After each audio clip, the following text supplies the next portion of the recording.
Okay guys, isa na muli mapagpalang umaga, tanghali, gabi po sa inyong lahat. Sana po ang lahat ay nasa mabuting kalagayan at ligtas po sa anumang kapahamakan. Saan man po kayo dako ng mundo naroroon. Ako po muli ang inyong lingkod, Maestro 21 TV. At sa ating video ngayong araw na ito mga kalingap, tayo muli po ay magbibigay ng ating panibagong kuro-kuro, komento, opinion at reaction tungkol nga po dito sa nakita po nating post sa FB mga kalingap ni Kuya Bal Santos Matubang. At dito naman po sa naging content, ito naman po sa naging content po ng isa po sa mga reactor po ng Kalingap, pero hindi natin po alam kung saan na po siya ngayon mga Kalingap, sapagkat ang kanya pong dinidipakan na ngayon, ang kanya pong dinidepensahan ngayon po ay itong si Guapa po ng Team Guapa, si TQ. Kasi alam po naman natin mga Kalingap na ang may problema po ang relasyon ng Kalingap at ng team po ni TQ na ang team Guapa. Kaya po sabi po natin na hindi natin alam kung itong reactor na itong mga Kalingap ay isa pa rin pong Kalingap. Okay? Pero pong ang alam po natin isang Kalingap, pero noong panahon na yon na gusto po niyang may banatan ay lumabas po ng Kalingap at ngayon nga po ay dumidepensa kay TQ. Alam po naman natin, sabi ko nga, itong si TQ, itong si Kuya Bal ay hindi pa rin po nakakapag-move on doon sa ginawa po ng pamilya po ni TQ. Kaya po panay din po ang post, panay din po ang content kay TQ. Hindi natin alam kung content lamang po ito mga Kalinga, pero ito ba ay galing sa puso? Okay, so yan po yung pag-uusapan po natin, yung mga laman, yung mensahe na nakapaloob doon po sa kanila pong post. Okay? Lalo na po kay Kuya Bal, and at the same time, doon sa po naging content ni Cell TV PH. Bagamat, hindi ko po napanood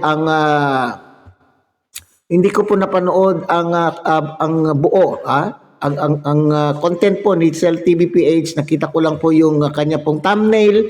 Ay ako po ay nagbabase na lamang po sa thumbnail. Magbibigay lamang po ako ng opinion sa kanyang thumbnail at sa naging title po niya. So opinion ko po yon at hindi doon sa kung ano yung nasa loob po ng kanya pong content. Okay, so bago po yan ay suportahan po natin Kuya Bal Santos Matubang, Ate Edna Vlog, Kalinga Prab. At siyempre, kung bagong silip lang po kayo, bagong dating lang po kayo sa ating munting channel, sana po ay inyo rin pong tangkilikin sa pamamagitan po ng pagbibigay nyo po ng like, share, and subscribe. At tuloy pindutin na rin po ang notification bell. At nang sa ganon, tayo pa rin po ay magkita-kita at magsama-sama sa susunod pa pong mga reaction videos na ating gagawin. Likewise, mega loud shout out sa ating mga kasamahan po dyan sa Karepa, Kalinga Reactor Partners, sa pamumuno po yan ng ating Presidente Javier De Leon, at siyempre sa atin din pong mga kasamahan, Kalingap Charity Vloggers, Kalingap Partners na nariyan po sa iba't ibang Kalingap Landing Pad na mayroon po tayo sa ating bansa. Okay, special mention po kay Pastor J. Morelo Vlogs o Kalingap J. Morelo Vlogs ng Quezon po mga Kalinga. Pakisuportahan po. Okay? Ating pong himayin o ating pong intindihin itong post po ni Kuya Bal at kung ano yung mensahe po niya talaga dito mga Kalingap. Ano yung mensahe na nakapaloob po dito sa post na ito. Okay? So nakalagay po dyan sa ating monitor, nakasabi po niya ay sukatan ng pagmamahal. Okay, so ito po yung nakaano sa akin mga kalingap nakatawag pansin po sa akin kung ano yung sukatan daw po ng pagmamahal. Ito yung napakaganda pong itong topic mga kalingap. So napakalawak po ito ng kanya pong sakop kasi pag sinabi natin pagmamahal ay napakalawak po yan na paksa. So, base dito, sabi niya, ay ano daw ba yung sukatan ng pagmamahal? Okay, sukatan. Okay, pero doon sa ibaba nakalagay, kasi sukatan ng pagmamahal, tuldok. So, ibig sabihin, maraming gusto po niyang sabihin, pero ito lang po ang nandun sa ibaba ng kanya pong sinabi. Beyonce official naungusan na ni Joy Aquino ang diwata ng Kalingap. Ano kaya yung naungusan? Alam po naman natin sa nakaraang araw paglabas, pag-launch ng channel po ni Joy Diwata ay marami na pong marami po tayo nabasang mga komento tungkol po sa channel ng dalawa. Maraming comparison, may nagkukumpara, paghahambing po ng channel po ni Joy Diwata at the same time yung channel po ni TQ, mga kalingap. So mayroon pong nagsasabi na bakit ngayon po pinayagan itong si Joy Diwata na maglabas din po ng kanya pong channel. Ito ba ay pangsabotahe sa channel po ni Beyonce, o kaya naman po may sinasabi na kaya po gumawa ng channel po itong si Joy Diwata ay dahil naiinggit daw? Naiinggit? Saan banda naiinggit kay TQ? Okay. At maraming namangha o maraming nagulat doon sa pagtanggap. Okay, doon sa pagtanggap po ng channel po ni Joy Diwata kasi napakabilis po ang pag-arangkada po sa bilang po ng sa bilang po ng taga-suporta or subscriber, at the same time po ang pagtanggap po ng mga viewers doon po sa kanila pong sa kanya pong kauna-unahang post, at sinasabi pa po nila doon, mga kalingap, na talagang naungusan na po ang views doon sa kanya. Ikinumpara po yung mga upload ng dalawa, at may nagsasabi di naman daw po organic. Hindi naman daw po organic yung views ni Joy Diwata. Okay, at may nagbibintang, mga kalingap, na ito ay boosting lang daw po, ginawa po ng computer. Ay nako, may masabi lang, aminin man natin o hindi, totoo po itong sinasabi po ni Kuya Bal na naungusan na nga po. Tanggapin naman ninyo o hindi. Bakit ganun po ang kinalabasan ng channel po ni Beyonce? Dahil sa intriga, dahil sa mga nangyari bago ginawa ang channel. Aminin po man ninyo o hindi, ito ay naka-apekto. Naka-apekto po. Maski sabihin po natin na taga-suporta po ni Beyonce nung nandito pa po siya sa Kalingap, marami din pong nagalit doon sa pangyayari na ginawa ng pamilyang ito kay Kuya Bal. Kaya nagpaiwan po sa Kalingap, imbes na sila po ay sumama po kay TQ, ay nagpaiwan po dito at maraming nagalit. So yun po yung dahilan kung bakit naging stagnant, mga kalingap, yung kanya pong channel. Kaya kung ikukumpara yung performance ng channel ng dalawa, ay talagang nakaungos itong si Joy Diwata po ng Kalingap. Okay? Alright. Paano? Okay, ito na ngayon ito yung dahilan na sinabi ko ni Kuya Bal. Paano hindi maunahan o paano hindi maungusan ni Joy ang isang traidor? So yung salitang traidor, talagang dito, mga kalingap, sa post po na ito ni Kuya Bal ay nandun pa rin po yung mensahe na nakapaloob para sa akin, ay yung bakit sinasabi ng marami na bakit itong si Bal Santos Matubang ay hindi makapag-move on. Mamaya at maya naka-live, Beyonce ang topic. Mamaya-maya nakapost sa Facebook, Beyonce ang pinapasaringan. Okay? Alam nyo, sinasabi ko noon na napakasakit. Hindi makapag-move on ang isang Bal Santos Matubang kasi napakasakit sa isang may edad na nagaya po niya na isipin po niya na siya po ay sisirain. Sila po ay may layunin na padapain o pabagsakin ang pinaghirapan niyang community. So yan po siguro yung kanya pong iniinda. Okay, bagamat nandyan po na naman yung sinasabing tumulong pero sinusumbat. Tumulong pero naghihintay ng kapalit. Nagkabayaran naman na po. So nabinipisyuhan po ng bawat ng magkabilang panig. Yan po yung mga iniisip. Hindi naman po purely na tulong po ng Kalingap. Nandun na po tayo, pero dahil po sa Kalingap, itong pamilyang ito ay natulungan sapagkat sila po yung naging daan upang sila po ay makilala ng mga taong matulungin. Okay, dito.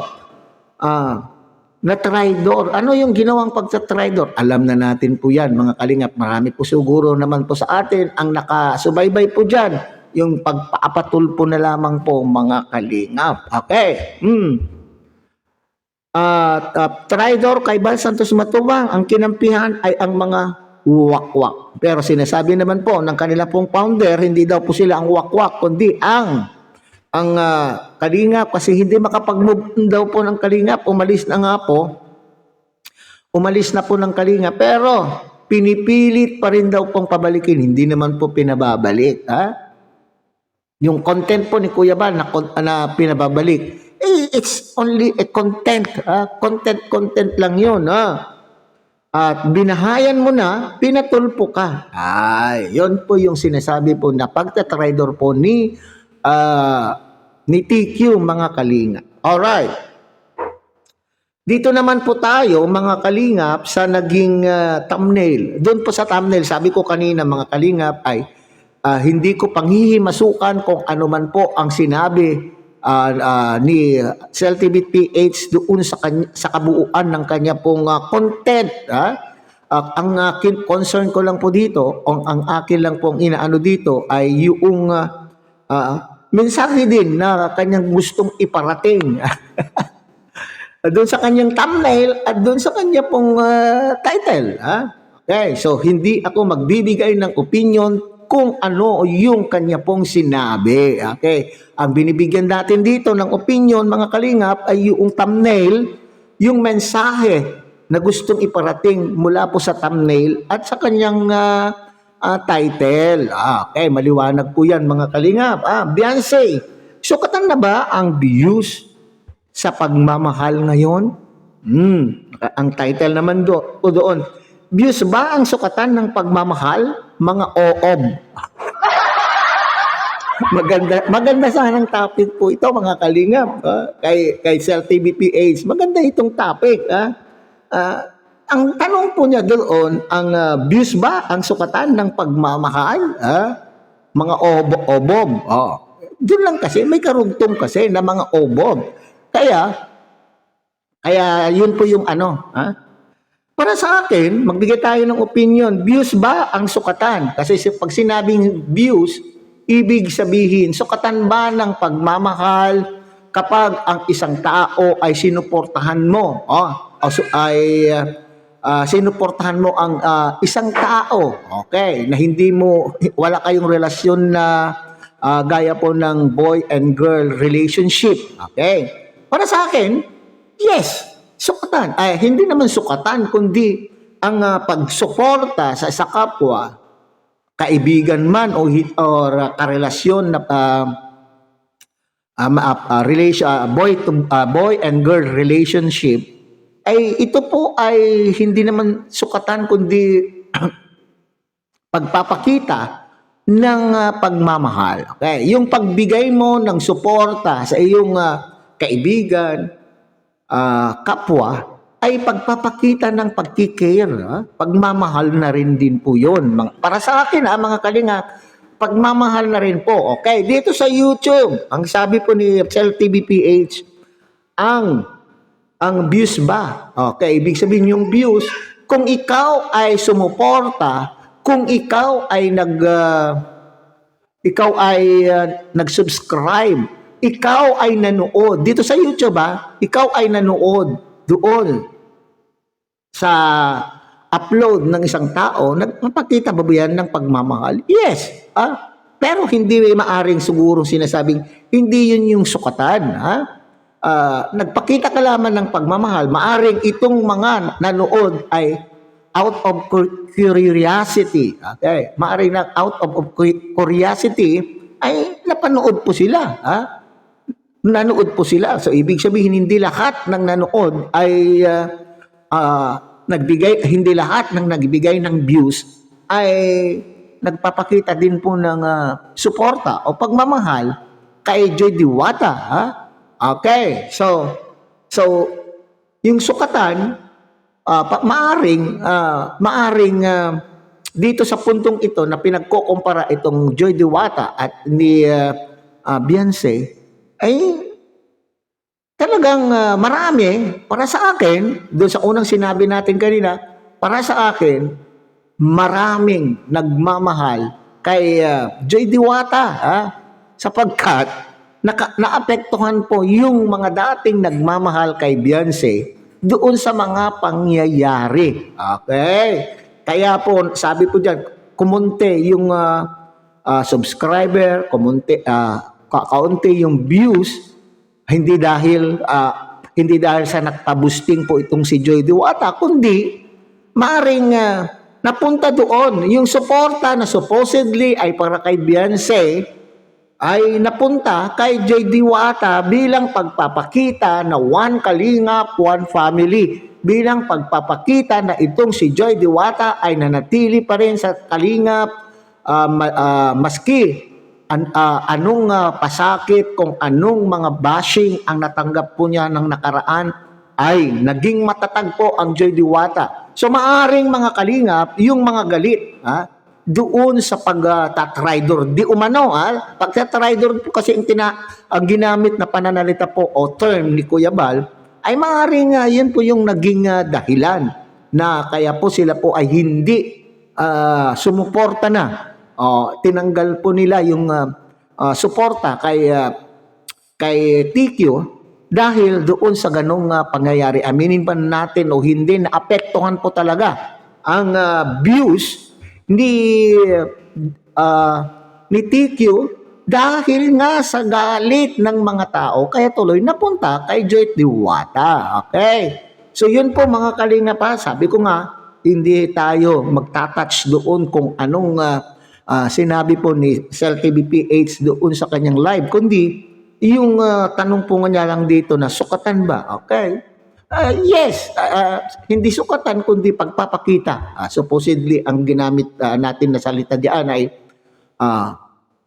kasi marami pong pamamaraan upang masukat ang isang pagmamahal. Kaya dito sa YouTube, maaaring ang papapakita ba ng pagsuporta sa isang YouTuber ay nagpapakita ba ng pagmamahal? Yes, nagpapakita ng pagmamahal. Okay? So yan lang po ang ating opinion tungkol po dito sa bagay na ito. So muli, tangkilikin po natin Kuya Bal Santos Matubang, Ate Edna Vlog, Kalinga Prab. At siyempre, sana po inyo rin pong tangkilikin ang munting channel na ito sa pamamagitan po ng pagbibigay nyo po ng like, share, and subscribe. At tuloy pindutin na rin po ang notification bell. At nang sa ganon, tayo pa rin po ay magkita-kita at magsama-sama sa susunod pa pong mga reaction videos na ating gagawin. Muli, isang mapapalang umaga, tanghali, gabi po sa inyo lahat. Mabuhay po kayo at God bless everyone.